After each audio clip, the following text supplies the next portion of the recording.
You're my river running high, run deep, run wide.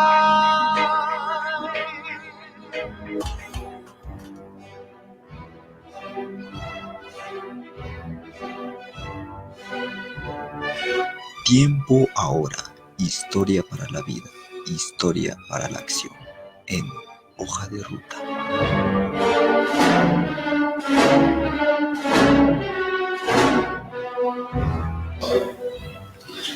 Buenas tardes. ¿Qué tienen que ver los mapas, el nacionalismo y la política para una nación? ¿Qué han tenido que ver o cómo han influenciado la cartografía en el nacionalismo o al contrario, el nacionalismo en la cartografía? En un país específicamente como Ecuador, ¿cómo moldeamos nuestra idea de nacionalismo, territorio, identidad, ideología? En esta nueva emisión de Tiempo Ahora vamos a hablar un poco de la historia del Ecuador y vamos también a marcar los momentos en el cual o cómo se genera esta cuestión de la nación denominada Ecuador. También cómo esta noción de nación ecuatoriana está relacionada con su territorio, con su concepción del espacio del territorio y cómo también está relacionado esto con la cartografía. Entonces, ¿cómo estás, Ryan? ¿Qué tal, René? Yo creo que aquí, antes de arrancar a ver un poco más del contenido histórico, deberíamos definir varias cosas. Por ejemplo, ¿qué significa nación? O sea, yo creo que existe una idea general, pero específicamente, ¿cómo lo delimitaríamos la cuestión de qué significa esto de nación? Creo que en este sentido los historiadores y otras personas provenientes de las ciencias sociales han retomado una definición de nación que proviene justamente de un historiador británico llamado Benedict Anderson. Y lo que señala Benedict Anderson en general es que la nación es una comunidad imaginada, porque él hace hincapié en una particularidad acerca de nuestra idea de nación, que nosotros tenemos interiorizado que estamos vinculados con personas a las cuales ni siquiera conocemos y posiblemente ni siquiera llegamos a conocer. Por ejemplo, en nuestro caso, nosotros asumimos que somos ecuatorianos y sabemos de que otras personas que están cerca a nosotros comparten esa, lejos, ¿no? comparten esa noción de que son ecuatorianos, pero esta noción de comunidad es justamente imaginada porque no es como tal una comunidad que se basa en el trato persona a persona. Es decir, nosotros somos ecuatorianos al igual que millones de personas que no vamos a conocer nunca, pero que simplemente damos por sentado de que forman parte de una misma comunidad que nosotros. Y entonces la cuestión de este programa es ¿qué en historia definió esta nación, esta comunidad o imaginada, ¿no? Bien, ahora otra cosa, antes de empezar, entonces hemos definido qué es nación, ahora ¿qué es nacionalismo? En términos generales, lo que podríamos decir es justamente que es una forma articulada de pensamiento que justamente se basa en la noción, en la idea de nación para articular un proyecto con implicaciones sociales y políticas. Y bien, y finalmente yo creo que una de las cosas que vamos a ver ahora y que les vamos a insistir durante todo este programa es la cartografía. ¿Qué es la cartografía? Ya, ahora que lo mencionas, creo que podía haber aclarado esto con la pregunta que hiciste anteriormente, que justamente la nación y los proyectos de nacionalismo no existen simplemente porque sí. No hay algo así como una esencia de la nación que se venga desarrollando a lo largo del tiempo, sino de que justamente las ideas de nación y los proyectos nacionalistas se van forjando a lo largo de la historia a través de distintas herramientas. Por ejemplo, sobre todo estas ideas de nacionalismo, en el caso de Europa, por ejemplo, se va forjando en el siglo XIX. En el caso de América Latina, el mismo Anderson formula que las naciones latinoamericanas tienen un proceso anterior de formación de la idea de nación. Ahora bien, a lo que iba. Justamente estas ideas de nación y nacionalismo se han forjado a través de distintas herramientas, a través de la prensa, es decir, a través de los periódicos que circulan para una comunidad nacional, a través de la literatura, es decir, una literatura que se basa en las experiencias de un pueblo que se va construyendo a través de la literatura. Sí, instrumentos concretos. Ajá, y uno de esos instrumentos es el que tú acabas de mencionar, la cartografía. Es decir, ¿y qué es la cartografía? Podríamos definirla a 3 niveles, que es por un lado un arte, una ciencia y una disciplina, es decir, incluye métodos científicos, pero también incluye interpretación humana acerca de qué es lo que se va a incluir, a mostrar en un... Y en este ejercicio de mostrar al público, digamos, también existe el ejercicio de ocultamiento. ¿Qué oculto y qué muestro, no? Sí, esto puede ser de manera deliberada o de manera más inintencional, pero de la premisa de la cual partimos al señalar esto es que los mapas no son una representación objetiva de la realidad. ¿Y a qué me refiero con esto?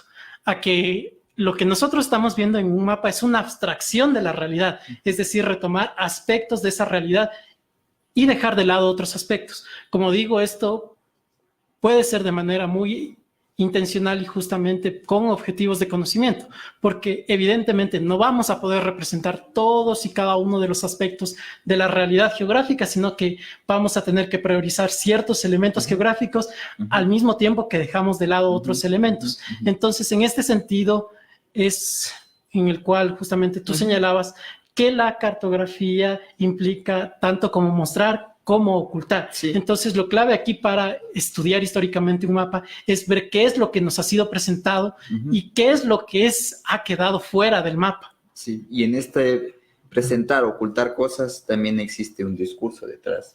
Sí. Y los discursos no son estáticos, cambian con el tiempo, se renuevan, vuelven, desaparecen, etc. Entonces, aquí, en este programa vamos a hablar un poco de toda esta mezcla de elementos y yo creo que para los que nos escuchan este tema es un poco cercano, creo que en la educación, en muchos espacios de discusión, especialmente hace un par de décadas era como importante saber el territorio relacionado con el nacionalismo, era algo fundamental. Yo recuerdo que incluso en el colegio llevaba a la clase de no recuerdo el nombre exacto, pero era algo así como cívica y tratados fronterizos, que básicamente nos hacía hincapié en esta revisión histórica de los tratados que ha habido fronterizo, especialmente con relación al conflicto con el Perú, y que básicamente lo que querían hacer es dar todos los argumentos de legitimidad de que Ecuador tenía derecho a su territorio, y especialmente en un territorio que vamos a ver y hacer hincapié en este programa, que es el territorio amazónico, ¿no? Sí, entonces justamente para poder analizar eso, nos vamos a remitir, vamos a hacer una revisión así muy panorámica en particular desde el siglo XVIII hasta comienzos del siglo XX, que es en el periodo en el cual justamente se forja más claramente esta idea nacionalista en torno a la geografía y a los reclamos ecuatorianos sobre el territorio amazónico.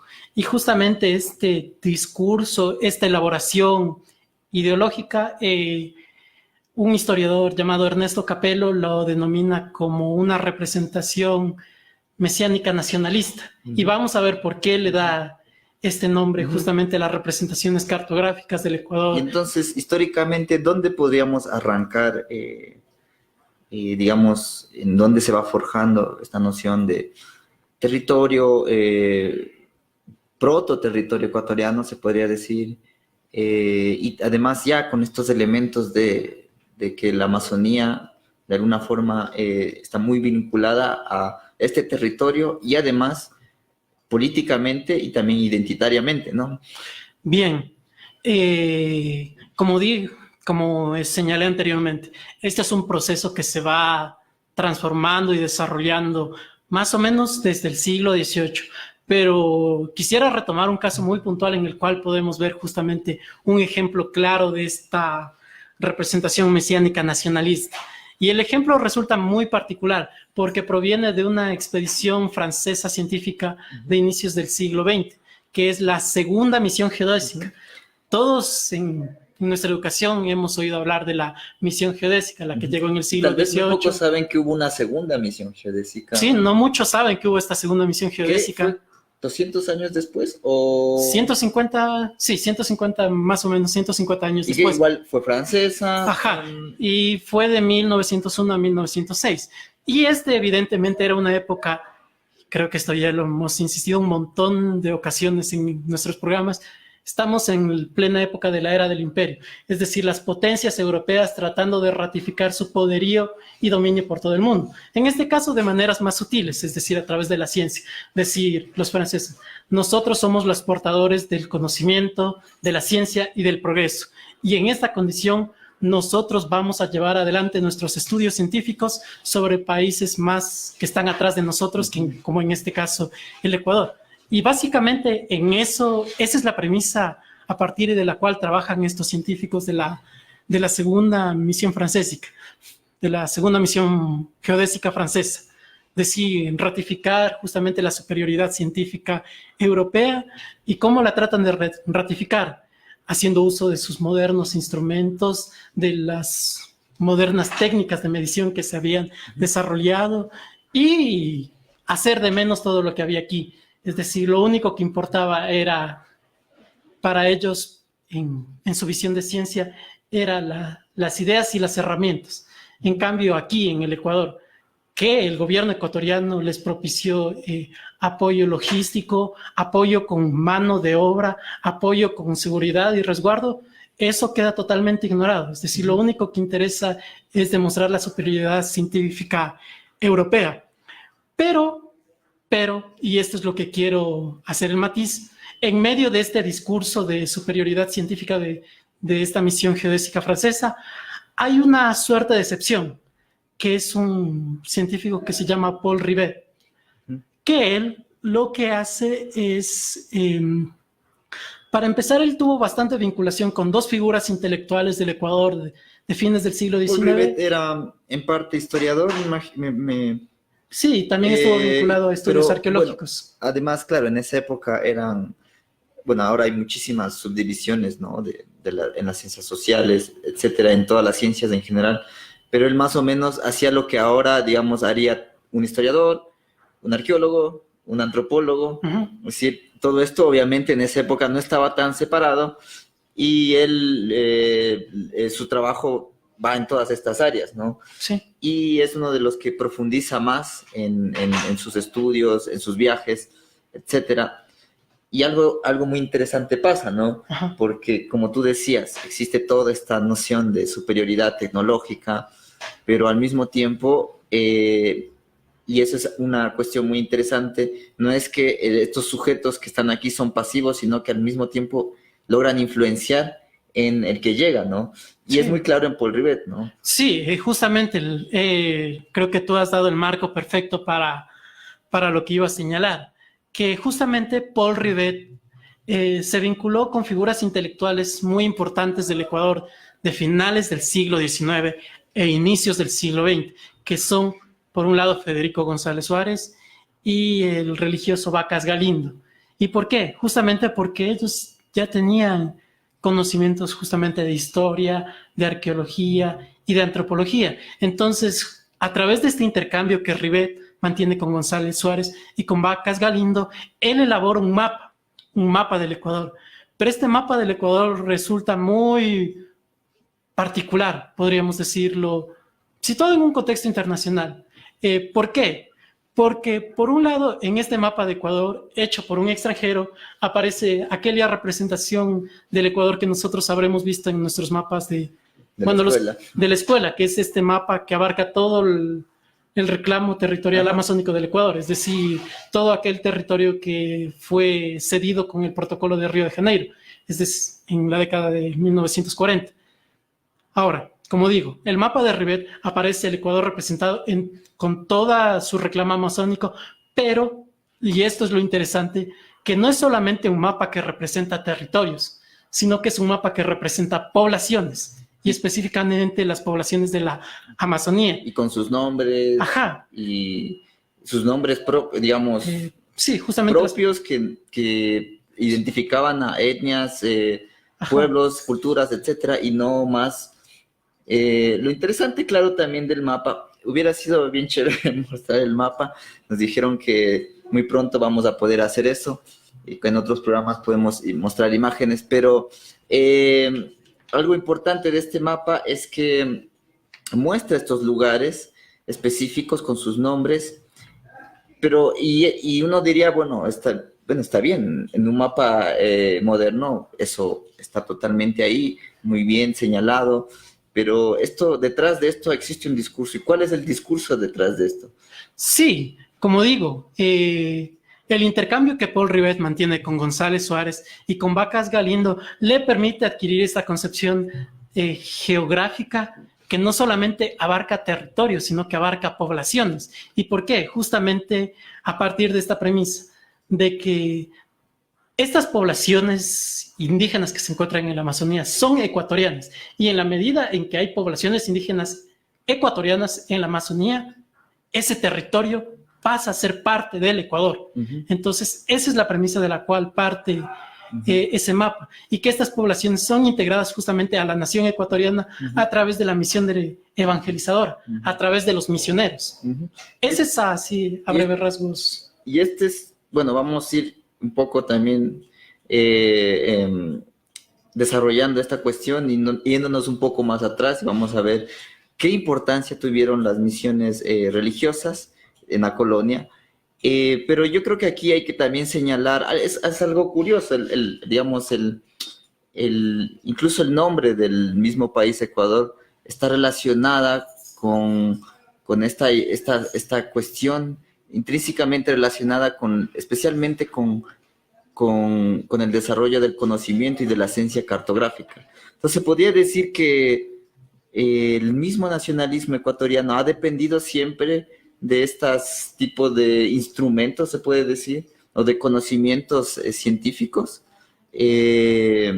Claro, vamos a ver también después que existe una mezcla con la religión muy interesante, pero es curioso, a mí me parece bastante curioso, y siempre me ha parecido curioso que específicamente Ecuador, la idea de nación de Ecuador, incluso el nombre provenga de una cuestión más científica que, digamos, histórica, ¿no? Y eso es una de las cosas que yo recuerdo en el colegio, que se hacía mucho hincapié en la cuestión de los reclamos territoriales entre Ecuador y Perú, de que el nombre de Ecuador proviene de una cuestión mucho más científica, que claro, siempre las cuestiones no se desligan de la historia, obviamente tienen ahí, pero que está un poco descontextualizada, digamos, del contexto más histórico, ¿no?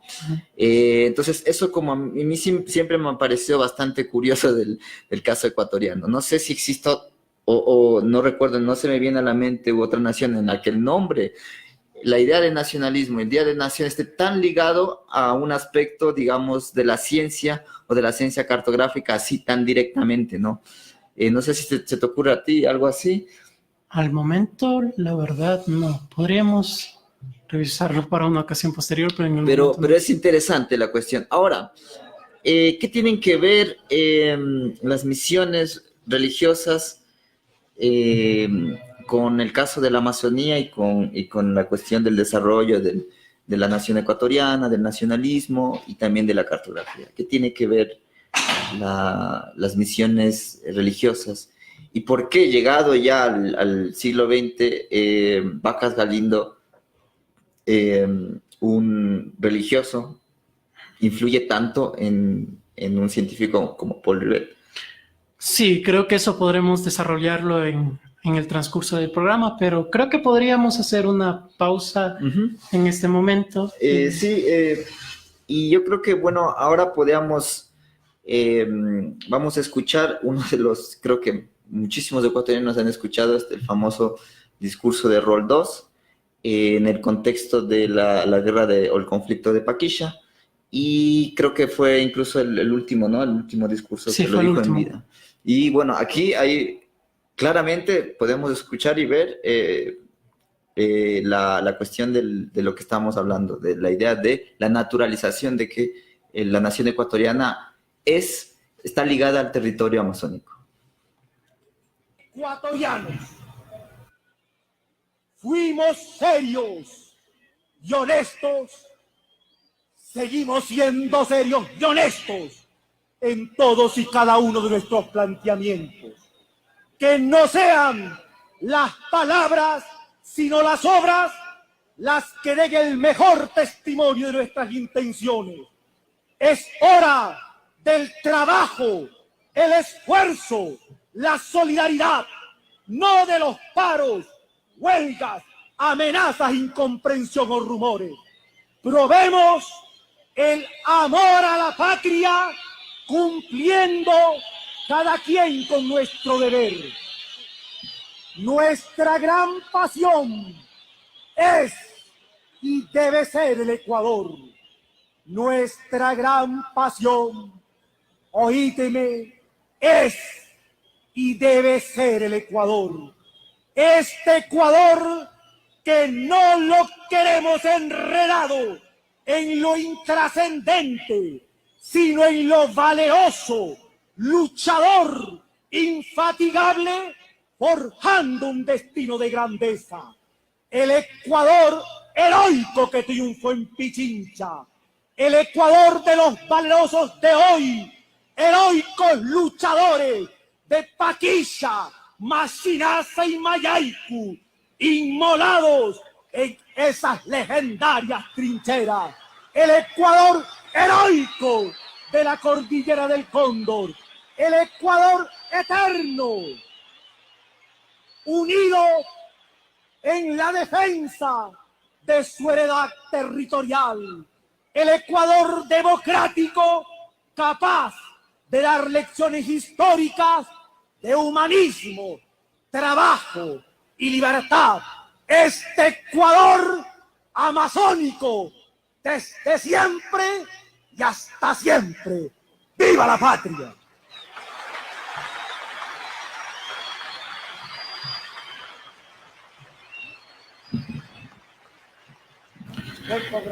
Estamos en otra emisión más de Tiempo Ahora, hablando acerca del Ecuador, de la cartografía, del nacionalismo y del poder.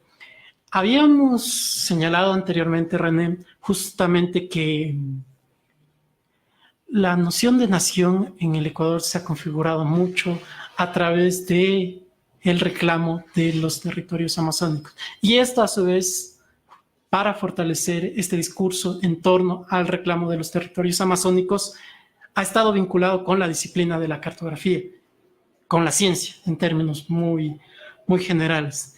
Y es por esto que resulta pertinente justamente hablar al menos de muy brevemente acerca de las dos misiones geodésicas que estuvieron en el Ecuador. Como había señalado anteriormente, todos estamos familiarizados con la primera misión geodésica, es decir, aquella misión en la cual participó Charles Marie de la Condamine, en la cual participaron españoles Ulloa, y todos hemos... De hecho, fue una expedición hispano-francesa, pero casi la cuestión de la participación de los españoles no se resalta casi mucho, ¿no? Más bien la de los franceses, que obviamente pues fue la iniciativa de ellos, pero también tuvieron una participación muy importante los dos españoles que estuvieron y que también escribieron trabajos muy importantes, digamos, para esa época.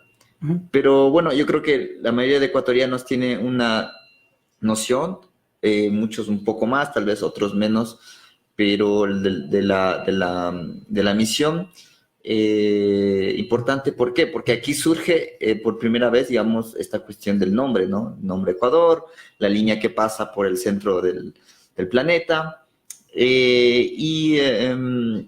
pero también, bueno, también en todo este contexto se resalta también el nombre de Maldonado, ¿no? Sí, quiero hacer una breve acotación en lo que tú acabas de señalar. Es decir, todos estamos familiarizados con la misión geodésica en la medida de que su labor estaba orientada a medir un arco del meridiano terrestre. Ahora bien, lo curioso es que había otra misión geodésica que también enviaron los franceses a Leponia, que es por Noruega, si mal no lo recuerdo, y que esa misión ya había obtenido los resultados mucho antes que la misión enviada al Ecuador. Entonces, el trabajo de los franceses que llegaron al Ecuador para medir el arco del meridiano terrestre terminó por ser una redundancia. Entonces, por esta situación, la CONDAMIN, justamente para tratar de ofrecer algo novedoso de conocimiento científico, se dedicó a hacer un relato de viaje en el cual describe los paisajes, los habitantes y los territorios de... Y que en su tiempo se volvió una especie de bestseller, diríamos, en nuestra época, ¿no? Y que por eso adquirió fama. Recordemos un poquito, el resto de miembros no son tan recordados como él, porque él logró, digamos, elaborar un producto, se puede decir así, científico y de difusión también, no sé, en aquella época. El resto,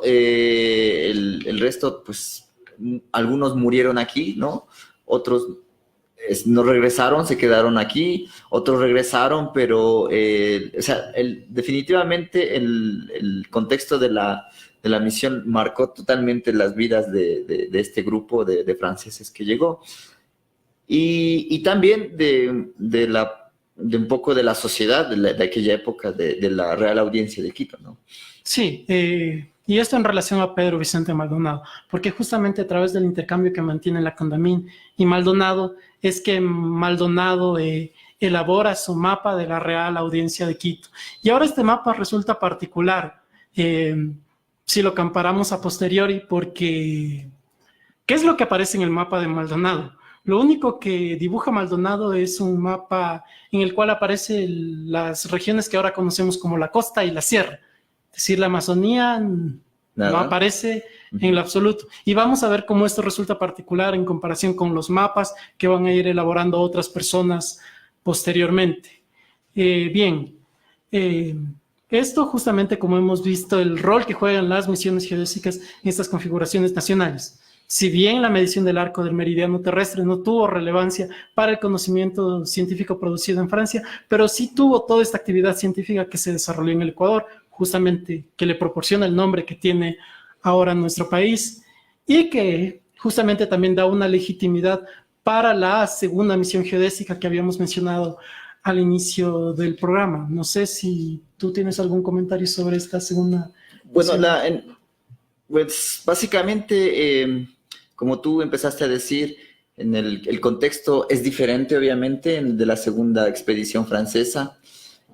Pero yo creo que de las dos hay que rezar, justamente es lo más interesante, el contexto en el que se dan las dos en relación también a lo local, no solo a esta noción de qué traen conocimiento, etcétera, sino del local, del contexto que se está viviendo. Digamos, en la primera expedición básicamente llegaban a colonias españolas en América, y se encuentran con, digamos, un poco de una proto-nacionalismo, proto-regionalismo de los criollos aquí, que aún no estaba como totalmente estructurado. En cambio, en la segunda expedición llegan ya cuando existe un país que se llama Ecuador, y además existe justo en este momento una disputa, ¿no?, entre dos bandos muy claramente definidos, liberales versus conservadores.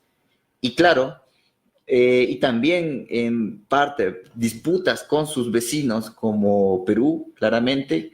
Entonces, claro, todo este contexto va a influir obviamente en la percepción de los académicos franceses como Rivet en lo que van a elaborar, ¿no? Particularmente solo Rivet. Como había dicho al inicio, los otros científicos lo que trataban de ratificar era justamente la supremacía del conocimiento científico francés, y justamente al destacar esa supremacía omiten u obvian la colaboración de militares, de peones, e inclusive conciben de la manera más despectiva a las poblaciones indígenas del Ecuador. Como digo, Paul Rivet es la excepción a esto. Pero ahora bien, justamente hablamos de estas misiones geodésicas y de las producciones de conocimiento científico y cartográfico que realizaron para entender un poco más de cómo se desarrolló el conocimiento cartográfico sobre el actual territorio ecuatoriano desde el siglo XVIII. Y para esto creo que es importante mencionar una figura en particular, que es la figura de Francisco de Requena, que era un funcionario de la corona española. Como digo, estamos situados en finales del siglo XVIII. Entonces, justamente por mandato de la corona española, que en aquel entonces estaba muy interesada en desarrollar conocimientos científicos tanto de cartografía, de botánica, para ratificar su dominio sobre los territorios americanos y para obtener conocimiento que le fuese útil económicamente, uno de estos proyectos científicos de la corona española es enviar a Requena para que haga lo que se llamaban partidas de límites, porque en aquel entonces también había conflictos acerca de qué territorio era controlado por el Imperio portugués y qué territorio era controlado por el Imperio español. Entonces Requena es enviado a los territorios amazónicos justamente para establecer... Y en esta disputa de territorios, bueno, en el contexto de los imperios español o portugués, fueron fundamentales y muy importantes las misiones religiosas. ¿Por qué fueron fundamentales? Específicamente en la Amazonía fueron fundamentales para establecer justamente estos límites. Los límites digamos, entre imperio e imperio lo disputaban paradójicamente la religión, es decir, la religión de parte de la corona española o de parte de la corona portuguesa, ¿no? Entonces, esta cuestión de la legitimidad a través de la evangelización se produce en el contexto de la lucha de las potencias imperiales de esta época, pero además empieza a desarrollarse esta cuestión de dónde parten también las misiones y entonces también empieza a haber esta relación entre lugares de partida de misiones religiosos y la disputa con los territorios de otros imperios, ¿no? Sí, eso en el marco general justamente es importante destacarlo para hablar del mapa de Requena, porque Requena llega a elaborar un mapa, una versión inicial en el 1779, que la va retrabajando en los años posteriores, justamente después de explorar los territorios amazónicos. Pero hay algo importante y justamente creo que es lo más destacable del mapa que Requena finalmente elabora y que presenta a la monarquía española, es que sí, como tú señalabas, es decir, la cuestión de las misiones ocupa un rol central justamente para reclamar el dominio sobre determinados territorios. ¿Por qué? Porque en el mapa de Requena no solamente se está tratando de establecer límites, sino de que se señala la presencia de misiones, en las cuales justamente lo que hacen estas misiones es evangelizar a poblaciones indígenas. Y aquí hay una idea muy importante, bueno, que en general se puede extrapolar, digamos, al imperio español, es no solo el control de territorios, sino control de poblaciones. Y control de poblaciones significaba en aquella época control religioso, evangelización. Entonces, esta era como una idea importantísima para el imperio español, establecer estos lugares, estos controles hacia poblaciones vía evangelización, que era la forma como primordial, ¿no?, de la ideología del control de espacios y de territorios. Obviamente, ayudados por la cartografía en esta elaboración de mapas, ¿no? Sí, es que es eso, tratar de decir, estas poblaciones van a ser evangelizadas por los misioneros y porque son estos indígenas que van a transformarse en seres evangelizados, pasan a ser súbditos del rey. Automáticamente. Ajá, pasan a ser súbditos del rey de España. Entonces, claro, Requena participa justamente de este pensamiento y esto no solo aparece, digámoslo, en las representaciones geográficas del mapa, sino de que este mapa además aparece con ciertos dibujos a los costados y es interesantísimo e insisto, es una lástima que no podamos mostrarlo en esta ocasión, pero tan solo puedo describir que hay dos imágenes que tratan sobre indígenas. En una primera imagen vemos un español con una vestimenta de español. De la que época, además, del siglo XVIII. Que se está acercando a un indígena, y el indígena adopta una actitud muy natural, está alzando la mano, parecería como si estuviese tratando de saludarlo. Y por otra parte está al lado también una mujer indígena recostada que está sosteniendo a su niño.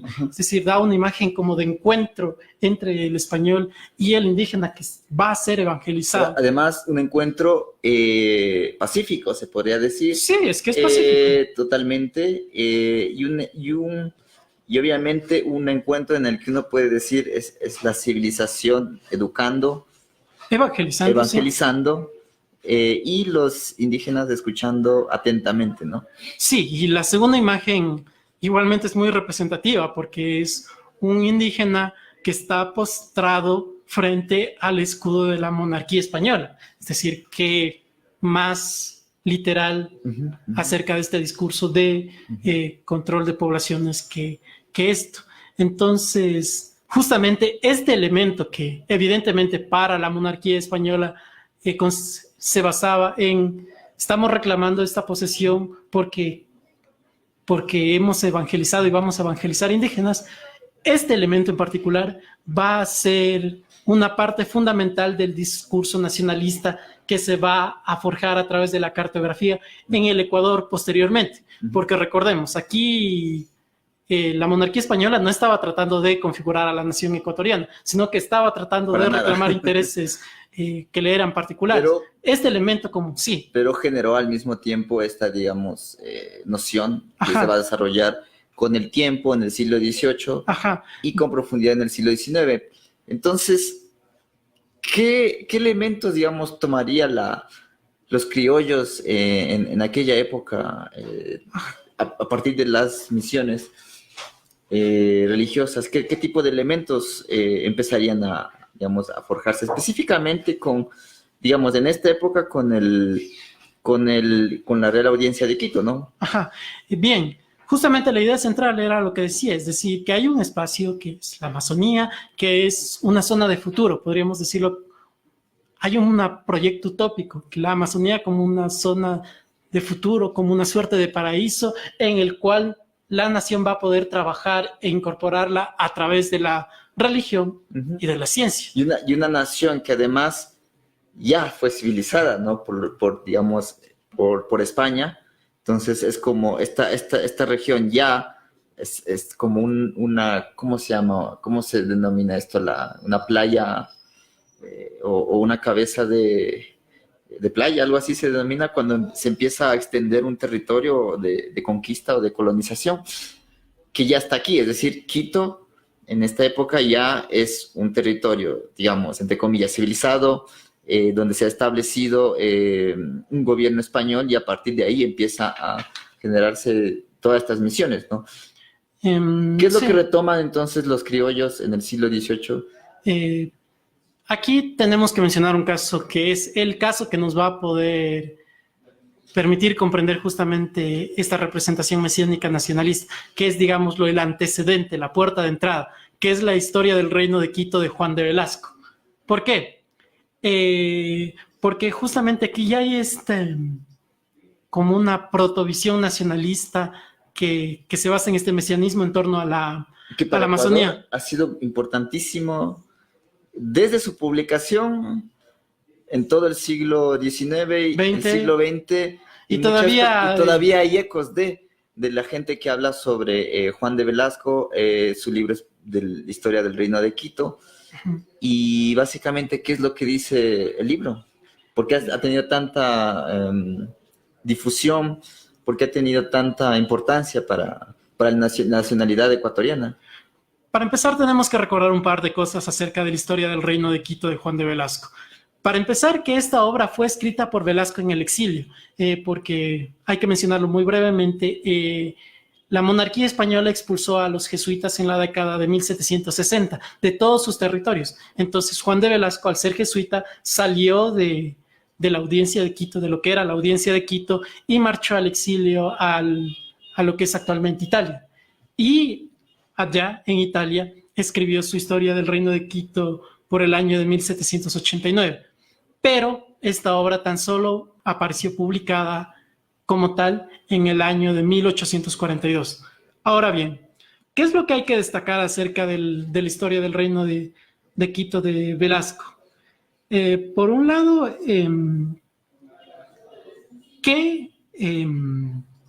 Velasco es una de las primeras personas que empieza a mencionar justamente que hay poblaciones indígenas que están en la Amazonía y las empieza a llamar por nombres, o sea, no simplemente son salvajes como podrían haberlo hecho otros autores y como lo hicieron muchos que vinieron después de Velasco, sino que son poblaciones que tienen nombres particulares, que tienen sus etnónimos y que estas poblaciones justamente las podemos conocer y vincularnos a ellas a través del territorio ecuatoriano. Bueno, la evangelización, de la evangelización. Y recordemos que nombrar cosas implica un poder especial, una forma especial de apropiarse de algo, y también constituye todo un ejercicio, ¿no? de poder de alguna forma, ¿no?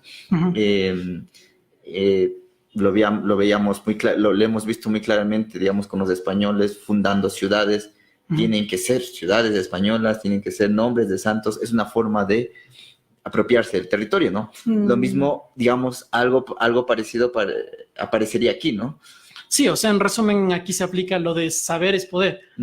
Pero bueno, lo importante y lo que hay que rescatar de Velasco es, como he señalado, que él nombra que hay poblaciones en el Ecuador, en este caso lo que llama los jíbaros, y que en comparación a los záparos, es decir, da nombres y dice estas poblaciones tienen estos nombres. Y sus especificidades. Ajá, ¿no? que contrastarían, por ejemplo, con los territorios que están fuera del Ecuador, que simplemente estarían habitados por bárbaros poco conocidos. O sea, esas poblaciones ya no nos interesan a nosotros porque no forman parte de nuestra nación, de nuestra comunidad nacional. Ahora bien, esto resulta mucho más claro en otro mapa de un autor llamado Manuel Villavicencio, que este mapa él lo publicó en su obra llamada Geografía de la República del Ecuador, en el cual justamente él retoma varias de estas ideas expuestas por Velasco. Por un lado, él en su mapa evidentemente traza lo que nosotros llamamos accidentes geográficos, pero también sitúa poblaciones en medio de estos accidentes geográficos. Y justamente habla de poblaciones como los jíbaros, destacando su belicosidad y su energía, en contraste de nuevo, como lo hizo Velasco, con los záparos, que serían seres más bien dóciles e incultos. Entonces, vemos aquí que la etnografía, es decir, el conocimiento acerca de poblaciones, se convierte en una herramienta de la cartografía, una herramienta para fijar y reclamar dominio sobre un territorio, que en este caso sería los territorios en los cuales aparecen las poblaciones de cofanes, zamoras y jíbaros. Sí,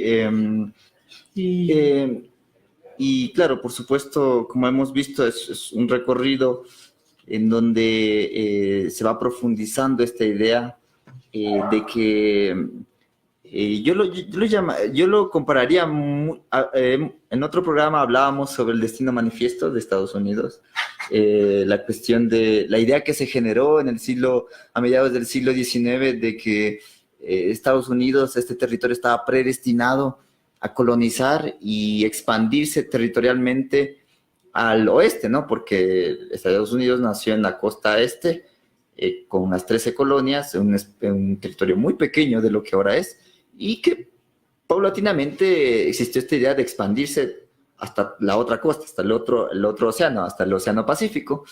Se podría comparar con esta cuestión del mesianismo nacionalista ecuatoriano de que naturalmente el territorio amazónico tiene que ser ecuatoriano.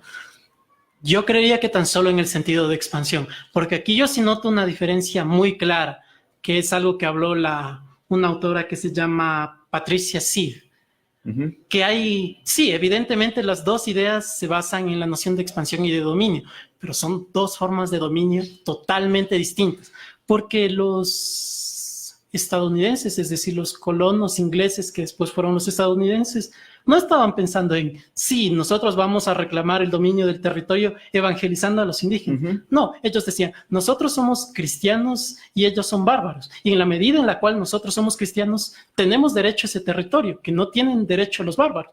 Y eso era todo, es decir, simplemente se deshacían de aquellas poblaciones que consideraban bárbaras, y punto. Y es una de las diferencias que siempre se han hecho respecto a la tipo de colonización anglosajona y después su heredera, digamos, los Estados Unidos, ¿no? Sí, en cambio, como vemos aquí, sí, obviamente en última instancia la idea de nación está vinculada al dominio y a la expansión, pero en este caso esa expansión depende de la evangelización. Es decir, nosotros podemos decir que esto forma parte de la nación, que este territorio está incorporado al cuerpo nacional, tan solo en la medida en la cual nosotros podemos probar que estas poblaciones forman parte de nuestro territorio porque nosotros las hemos evangelizado.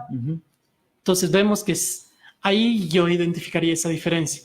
Y justamente para establecer un contraste más, y esto quisiera mencionarlo tan solo muy brevemente, podemos mencionar un mapa elaborado por un extranjero que contrasta totalmente con lo que hemos expuesto sobre las ideas de Juan de Velasco y sobre el mapa de Manuel Villavicencio.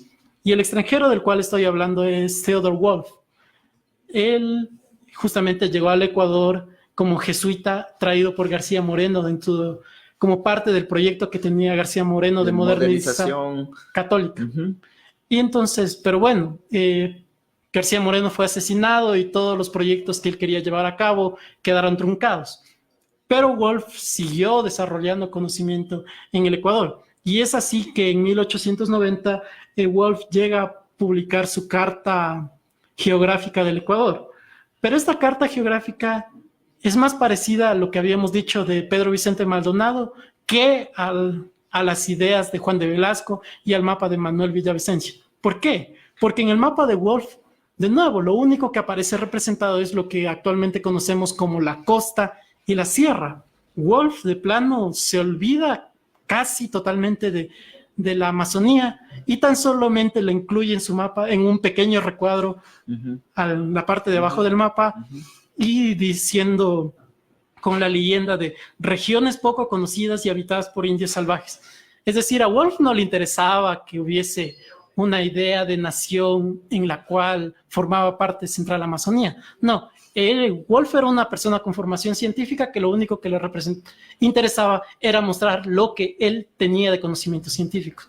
Claro, entonces, y además, me imagino que cuando elaboró el mapa no estaba tan influenciado por todas esta forma de pensar acerca del territorio, lo que ya establecían los intelectuales ecuatorianos, los religiosos ecuatorianos, etcétera, ¿no? Y por eso aparece aquí. Entonces, claro, aquí otra vez estamos viendo el ejercicio de qué muestro, qué no muestro, y lo que muestro es relacionada a un discurso y lo que no muestro también está relacionado a un discurso, ¿no? Entonces, esto lo hemos visto a lo largo de todos estos mapas que hemos mencionado. Hubiera sido muy interesante mostrar estos mapas, pero bueno, es la idea. Hemos tratado de describir lo mejor posible. Ajá. Entonces, sí, creo que con todos estos antecedentes podemos retomar el ejemplo que habíamos mencionado al inicio, que era, por un lado, el caso de Paul Rivet y finalmente, una de las figuras claves en la formación de Paul Rivet, que es la del religioso Vacas Galindo.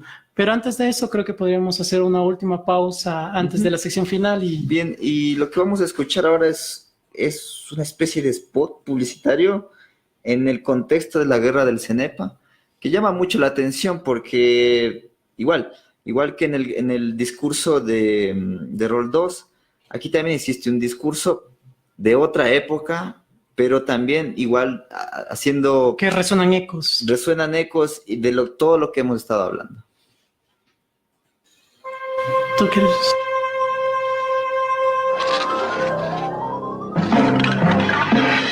Del gran Amazonas somos herederos. De Ecuador la gloria quieren usurpar. Pero en el Cenepa todos somos héroes y no cederemos ni un milímetro más. Retroceder a otras poblaciones dije no. Cederemos ni un milímetro más. Pueblo y ejército y un paso atrás. Y si el invasor amenaza voraz, los héroes del Cenepa responderán. No cederemos ni un milímetro más. Y el soldado monje ni el teniente Ortiz, Veneza, Coandos, prueba de los gallos, la defensa heroica se hizo sentir. Gritó el primer héroe con alas de cóndor, muy alto voló contra la sin razón. Su sangre guerrera nos subió de honor. Por eso, junto a las familias de nuestros soldados, ponemos sacrificio y valor. Como los mejores hijos de la patria, no cederemos ni un milímetro más. Pueblo, ejército, marina y aviación, son puños cerrados junto al corazón. Guardianes celosos de nuestra heredad, Ecuador, la antorcha de la libertad. Del gran Amazonas somos herederos, Ecuador, la gloria quiere usurpar. Pero en el Cenepa todos somos héroes y no cederemos ni un milímetro. No cederemos ni un milímetro más. Ni el soldado monje ni el teniente Ortiz, Veneza, Coandos, prueba de los gallos, la defensa heroica se hizo sentir. No cederemos ni un milímetro más. No cederemos ni un milímetro más. No cederemos ni un milímetro más. ¡Vive el Ecuador!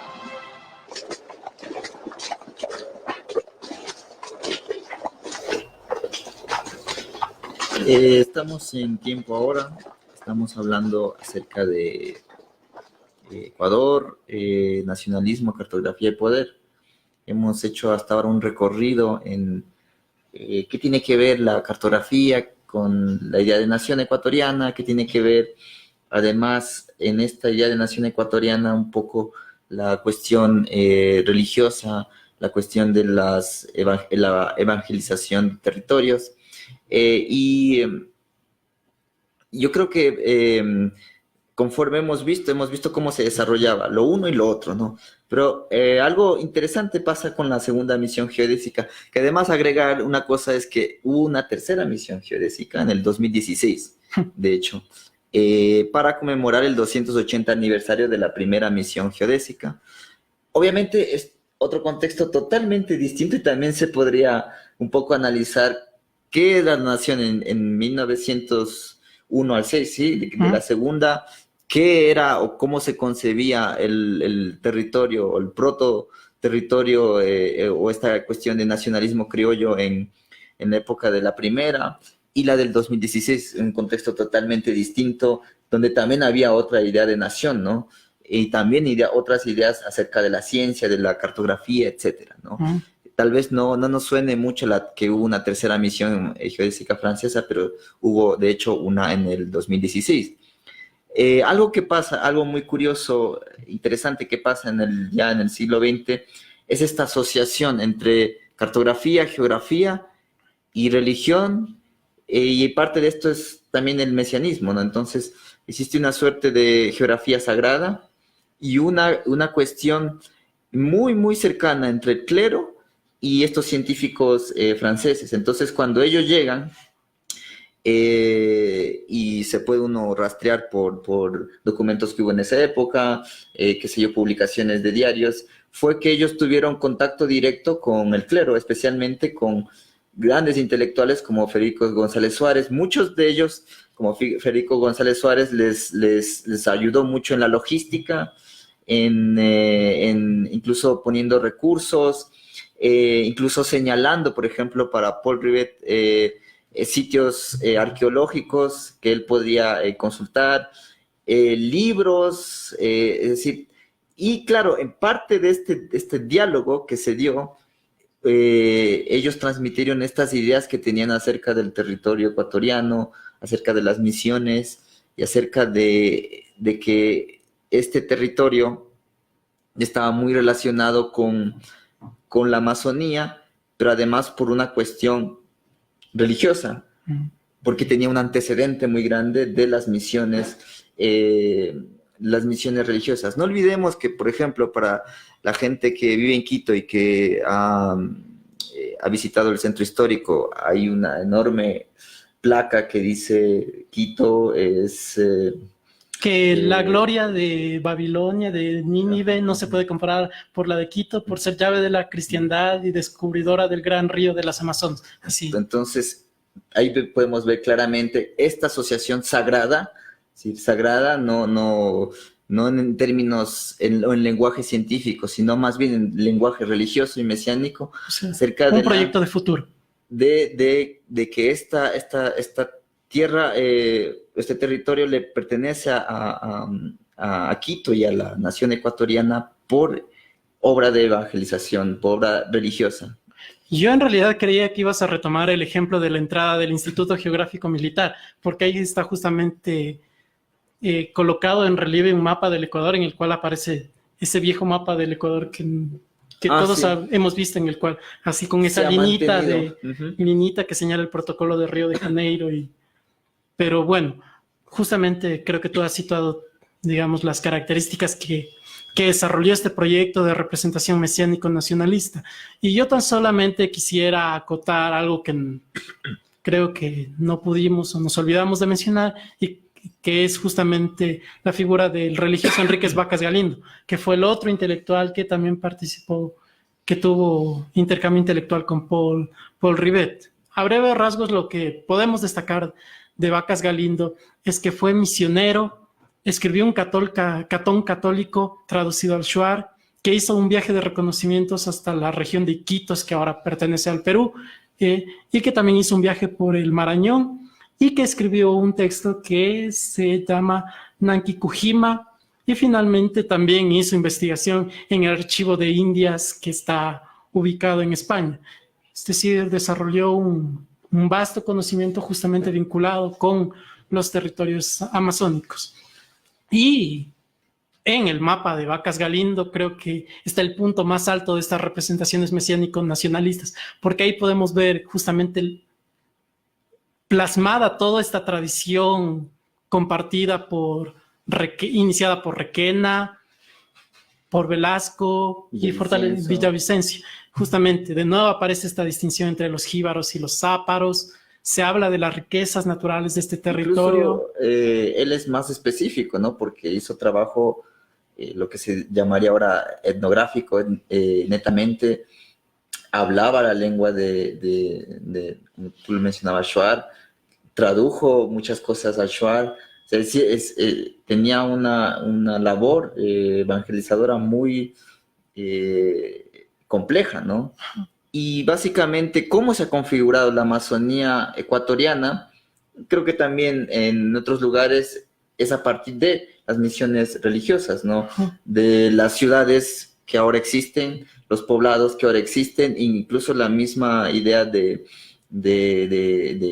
control de territorio, de territorialidad, aparte de este conjunto de misiones evangelizadoras, ¿no?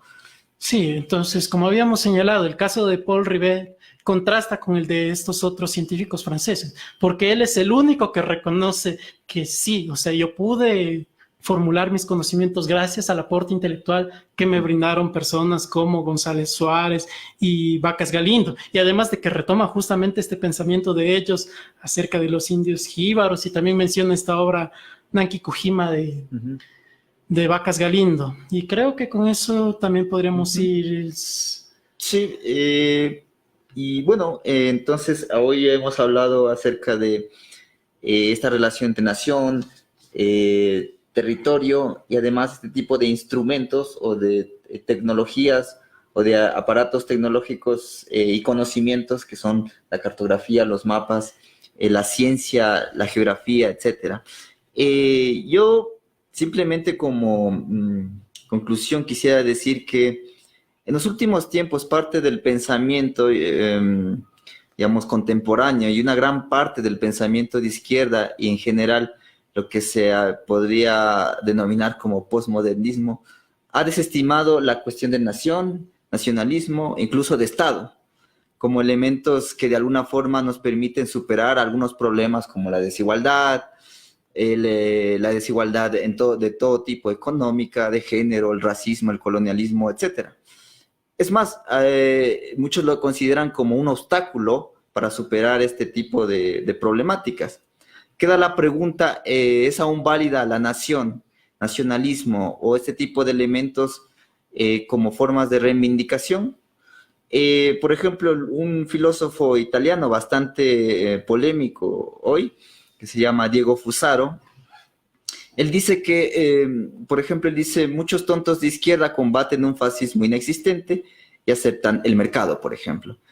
Y hacen a un lado el nacionalismo, la comunidad, cosas como estas ideas de comunidad, familia, que han fortalecido en algunos momentos históricos la unidad de las personas y también que ideológicamente hay que ser conservadores, dice él, y esta frase me parece algo polémica, en cuanto a los valores, arraigamiento, lealtad, familia, etnicidad, patria, y de izquierdas, cuando se trata de temas de emancipación, socialismo, democracia, dignidad del trabajo. Entonces, se puede decir que la nación sigue vigente, no sigue vigente. ¿Cuál es el papel? Yo lo único que podría añadir es, creo que algo que de nuevo ya he repetido en más de una ocasión en estos programas, es decir, las ideas que traemos a la lucha, en la lucha política, son herramientas, no son ni intrínsecamente buenas ni intrínsecamente malas, sino que son herramientas que vamos sacando en el juego de la lucha política y que en ese juego y en ese combate van adquiriendo su significado, sea para la dominación, como ha sido así la idea de nación en varias ocasiones, o sea como una posibilidad de emancipación, como también ha jugado el concepto de nación en otras circunstancias. Bueno, con esto despedimos el programa. Gracias por acompañarnos. Esperamos en una próxima emisión. Y muchas gracias por escuchar. Hasta luego.